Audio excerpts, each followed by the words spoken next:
নমস্কার, সবাই কেমন আছেন? আশা করি সবাই খুব ভালো আছেন। আমিও খুব ভালো আছি। রথযাত্রা স্পেশাল মালপোয়া বানিয়েছিলাম। এতদিন ভিডিওটা দেওয়া হয়নি, আজ দিয়ে দিলাম আপনাদের কাছে। দেখে নিন, পরের উল্টো রথে বানিয়ে খাবেন।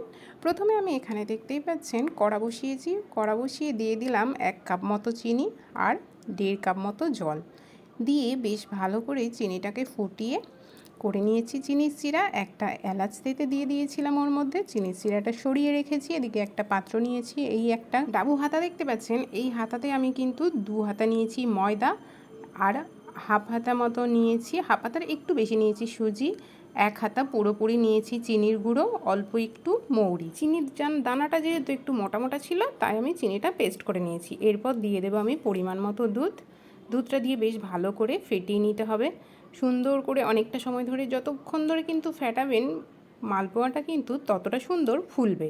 এই ফেটানোর সময় কিন্তু একটু ধৈর্য ধরে ফেটালে কিন্তু বেশ ভালো ফোলে মালপোয়াগুলো। দেখুন ফেটানোর পরে ঠিক এইরকম হবে একটা ব্যাটার। তারপর আমি এদিকে দিয়ে দিয়েছি কড়াতে সাদা তেল গরম হয়ে গেলে এখান থেকে আমি ওই হাতার সাহায্যে অল্প অল্প করে নিয়ে দিয়ে দেবো তেলের মধ্যে। আপনারা চাইলে আরও একটু বড় বাটিতে বা অন্য কোনো পাত্রতে নিয়ে দিতে পারেন, তাহলে সাইজগুলো বড় হবে। আমি একটু ছোট ছোট করছি, তাই হাতার সাহায্যে নিয়ে এই যে এরকম ছোট ছোট মতো করব।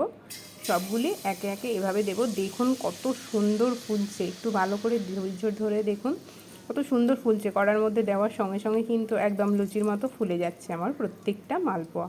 দেখতেও কিন্তু খুবই সুন্দর হয়েছিল। দেখুন আমার সবগুলি ভাজা হয়ে গেছে। এখন আমি তুলে নিয়ে রেখে দিয়েছি একটা পাত্রে। ওই চিনির সিরাটা উপর থেকে ঢেলে দিলাম, সুন্দর করে ঢেলে দিলাম। দেখুন চিনির সিরাটা উপর দিয়ে দেখা যাচ্ছে অনেকটা ভেসে আছে, কিন্তু সবটা যখন এর মধ্যে চলে যাবে তখন খেতে কিন্তু আরও ভালো হবে।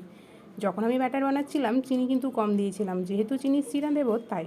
তো মালপোয়া আমার এখানে রেডি হয়ে গেছে। আমি নয় সহজ রাতে বানিয়ে খেলাম, আপনারা উল্টো রাতে বানিয়ে খান। কেমন লাগলো অবশ্যই কমেন্টে জানাবেন। টাটা।